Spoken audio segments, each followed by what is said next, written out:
Welcome back to How to Be a Better DM, the official podcast of Monsters.Rent. I'm Justin Lewis, And I'm Tanner Weyland. and we are here to help you tell better stories for yourself and your players as you dungeon master sessions of D&D, Dungeons & Dragons. We'd like to give you some quick announcements. We actually have one before the show, and then after the show, if you want to stick around, we have some more announcements then as well. But first, let's talk about this. Tired of being alone? Are you tired of not having any of your players understand you? Are you tired of never truly belonging? Well, you're in luck. All you need to do is join the Guild. The Guild is a unique and exclusive experience that is only open to Dungeon Masters. It is a full community focused on helping ease your DMing burdens. Want to meet other DMs? Join the Guild. Want to discuss your homebrew ideas with people who would appreciate it instead of just telling your cat? Join the Guild. Want to find a place where all your wildest dreams will come true? Join the Guild. Go to monsters.rent/guild and sign up today for free. Wait, that can't be right. Chuck, can you check this again? Is this supposed to be... What? Oh, they're serious? It's free? Oh, okay. All right. Yes, go to monsters.rent/guild and sign up today for free, even though they are crazy for giving this away for free. Common side effects may include burping, sneezing, laughing, breathing, hearing, listening, tasting, farting, critting, sarcasm, and in extreme cases, explosive diarrhea. Awesome. With that out of the way, we can get into today's show. Hello, and welcome to How to Be a Better DM, the official podcast of Monsters.Rent. My name is Tanner Weyland, and together we're going to learn about how to be the best DMs we can for our players by writing amazing stories and going on incredible adventures. And today's topic, it's a little bit less about those adventures specifically and more about the players. Because they're the ones that fill out the adventure with their personality, with the good times that we're having. But I find that a lot of times players have a hard time advocating for themselves. And so we're going to talk about that. What do I mean by advocate, in case you're wondering? So I see a lot of times where players don't feel like what they say can impact either your DMing style or the adventure at large. And that's because they don't feel like they can advocate for themselves, right? And you'll see kind of DMs trying to prompt this by essentially dragging the advice or the feedback from the players by going to them after a session and being like, hey, how was that? And that kind of like, it opens it up, obviously, but the golden point that you want to get to is getting to the point where players feel like they can just bring it up themselves. They don't have to wait, right? That's where you want to get to, because I mean, if they don't get to that, let's think about the bad things that happen. First off, they're going to only rely on you to reach out to them, which just makes more work for you, right? You having to make time and contact them, and also like essentially your players feeling like backseat, uninvolved people in the adventure, that sucks as well. It leads to them and you becoming frustrated, bored. It makes the game feel stagnant, frankly, because growth is one of the best things about an adventure. Not only should the players' characters grow, but you and the way you tell the story should grow right alongside them. And while you can't kill monsters and get XP to level up that way, your XP comes from the advice of the people that you're running through the camp. So what are some of the things that make it so that players can't advocate for themselves? Obviously, you got ego and pride, right? I'm not going to dismiss that, because a lot of DMs have a hard time taking feedback. It makes you feel like they're attacking you personally, or your skills, which they might be critiquing your skills, but that's how skills get better, right? Sometimes it's that the DM has written such an inflexible and railroaded story that maybe players feel like, oh, I could comment and maybe he'll do something about his DMing style, but the story is kind of locked in. I can't change it. I guess I'm on for the ride, or until I get bored and I just quit, right? Um, Also, I think that there's an issue that a lot of players feel like there's no predetermined path uh, or precedence for advocacy, right? Either like you don't communicate between sessions with them, and so they're like, oh, I guess I just show up at the next session, and maybe afterwards I'll have a second to chat and be like, hey, could you change this? But a lot of times, a session can go long and players end up leaving right after, and they just feel like, oh, there's not a time or space for me to leave my critique, my feedback. And that, especially for shy players or introverts who, coming and playing a character is about as much as they can do, them critiquing you and your DMing style could feel like a step too far for them if you haven't essentially uh, laid out the red carpet for them and been like, hey, I want feedback, here's how you do it. But let's talk about some of the tips for how you can advocate for players by helping them advocate for themselves. But before we get to that, let's talk about the sponsor of this episode, Magic Mind. I actually work at a job where we have a refrigerator filled with drinks, and they're mostly, like you'd expect, super caffeinated energy drinks, very sugary, and it's obvious why, right? The people at my job who are coming in, they're tired in the morning, they're looking for a boost during the day, and they go to that. But a lot of them also complain about how sugary it is, how dependent they are on it, and they only complain about their dependence on it because they know it's not the healthiest for them. And that's honestly why I'm really a fan of Magic Mind, because it's something that I can take and I have taken it, and it makes me feel a lot more energized and focused, but I never feel guilty. It's a little shot, and it's got great just ingredients, right? It's got vitamins, it's got matcha, which is a much more effective way of getting caffeine. It's also got various adaptogens and nootropics that really help, improve your attention span, and it gets you energy, and you don't need to feel guilty about just downing a bunch of very sugary drinks just to get a little bit of energy. And so I highly recommend it. And in fact, it's even easier to get than you'd expect. Starting in January, they actually open in all Sprouts farmers markets throughout the country. So if you have a Sprouts nearby, honestly, can't recommend it enough. Stop by and get a little potion of Magic Mind. That's what we call it. They call it, little shot. But either way, can't recommend it enough. And guess what? Once you fall in love with it, the same as we have, you can actually get a discount for a subscription. Go to magicmind.com/Jan, JAN, better DM, and use our code BetterDM20, and you can get up to 40% off of your subscription. And that means that you're getting that little shot of energy and that focus that doesn't need to make you feel guilty every day, and it's delivered right to your house.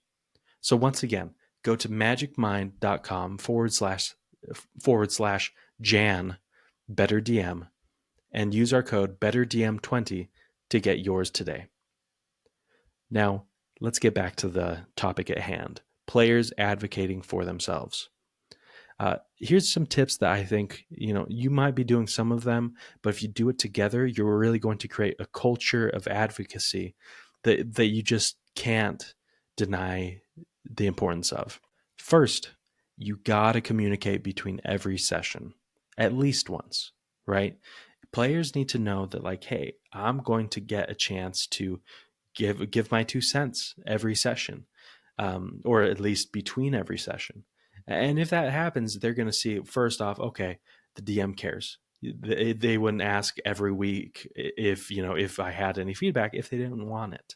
And second, it's going to give them a time to think about their feedback post session so that they actually have constructive feedback. And it's just a nice ritual that you can have between each session. And I think that you're going to really enjoy having that.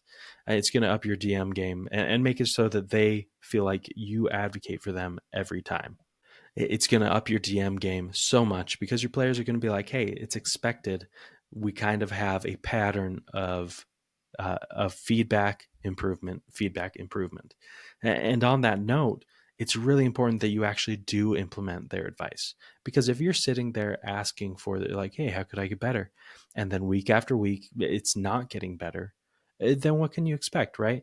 That's not going to build confidence in your uh, abilities or your actual like willingness to accept that advice.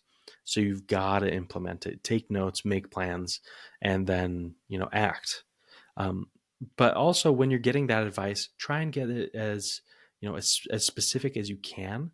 And if they don't have anything right then, like let's say that okay, you had a session on Tuesday, on Thursday you reach out, you're like, hey, how was that session for you? How can I improve? And they're like, oh no, it's great. Or I mean, maybe this, but I'm not sure. Then give them the space and be like, okay, I'm actually really curious about that and about how I could improve.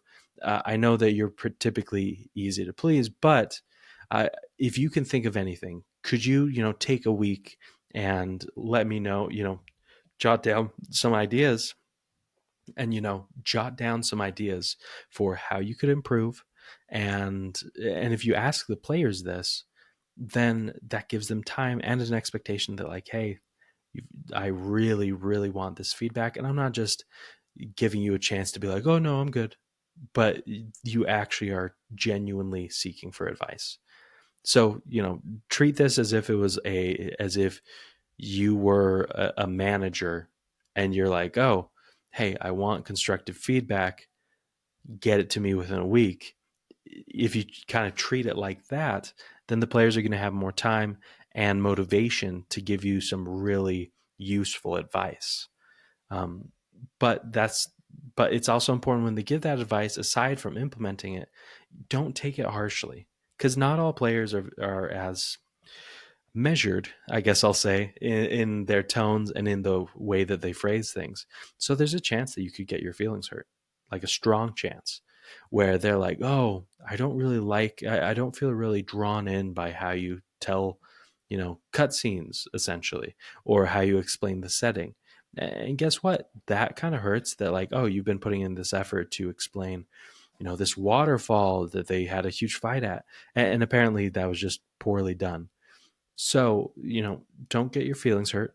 Realize that, like, oh, yeah, it's, maybe a little bit of that pain is you feeling your limits as of now. But as you push those limits, as you improve based on this feedback, then you're going to see, like, hey, any amount of discomfort I got while I was receiving that feedback, that's a-okay. In the end, it actually helped me improve it because I felt that need to improve and I understood that I actually was lacking there. So make sure to not take criticism too personally or harshly, and it's going to be a lot easier of a time receiving it. Now, another thing, kind of in line with implementing their advice, it's also important that you give them like an opportunity to choose bigger things in the adventure. So, for example, let's say that you have a player and she's a little bit more on the shy side, and she doesn't love, pitching in, or maybe she would, but the other players are a little bit more outspoken, a little bit more into it, quote unquote, in terms of them just speaking up a lot more. And maybe she doesn't feel like she has that voice or that space to choose and be like, oh, I'd actually like to go on this quest. Um, and so a way to make it so that she or any player that you might know who's like this, a way to make it so that they feel like, hey, I actually have impact and I can advocate for myself and be like, hey, I want to do this. The way to do that is to like pick out players, maybe by turns, going around, ring around the rosy type thing, in terms of like, oh, okay, you choose the next quest, or oh, it's a bigger decision if this or this happens, talk it out. And then finally, like, you look at that player and be like, the NPC asks you specifically, what do you want to do? And that's a great way for them to know that, like, oh, I have real power, I have real say. And that's not only going to help in the story, but it's also going to help them advocate and speak up in other ways too.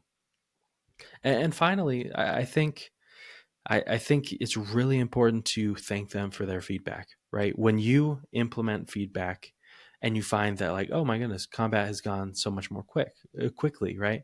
Or, oh, ever since I've focused on making my NPC and interactions more interesting in this specific way that a player suggested, then that's perfect, right? If you notice how it's improving your gameplay, thank the player for it. Be like, hey, I really appreciate that you told me about that, because I did feel like I was in a bit of a rut. My NPC voices were all the same, and they also had a very similar types of conversations, and just wasn't very enthralling. And thank you for giving me that kick in the pants to learn about that. And so make sure to thank them, because that also is a way of them seeing, like, oh, that advice didn't end up doing nothing. It actually became something important. I would love to share more advice in the future. And it's honestly that simple. Most of it is just like, hey, are you talking to your players regularly? And the stuff that they're telling you, are you implementing it?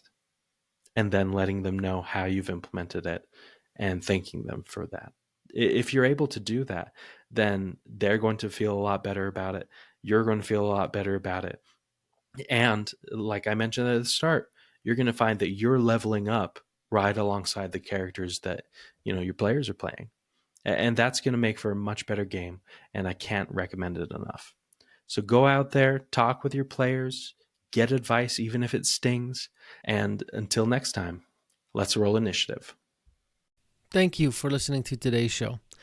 We really appreciate your support and your patronage. We have a few more announcements to go over. First, did you ever fall in love with the library as a kid? It was a place where you could experience 1,000 stories without having to buy 1,000 books. That is what Monsters.Rent can do for your D&D campaign. You can rent and swap out as many quality miniature monsters and creatures for your D&D party as you could ever want, without having to buy them. You can rescue villagers from a kobold camp, or lead your party through the fighting forest, or many more adventures. We're coming out with new bundles all the time. Just sign up for our subscription to get access to your own personal library of minis. Go to Monsters.Rent to find out more. That's the website. Monsters, with an S, .rent. Get your library pass to a world of minis today. we also wanted to let you know that today's episode is sponsored by Stardust and Dragons. I'm going to let one of the cast of Stardust and Dragons, Christian Hatcher, and his crew tell you a little bit more about it. This August, a new adventure podcast is coming to a platform near you, filled with action. You one of the two of them. We can't keep taking hits like that. Drama. Everything that she's been doing, everything she's going to do, finally sets in. And Stardust. Help! Help! Someone, please! Find out more about this epic odyssey at stardustanddragons.com, where adventure awaits in the stars. That's all the announcements we have today. Again, thank you so much for everything you do for us. You make this show possible. Like we said before, we'll be back next week with another great episode, and until then, let's go ahead and roll initiative.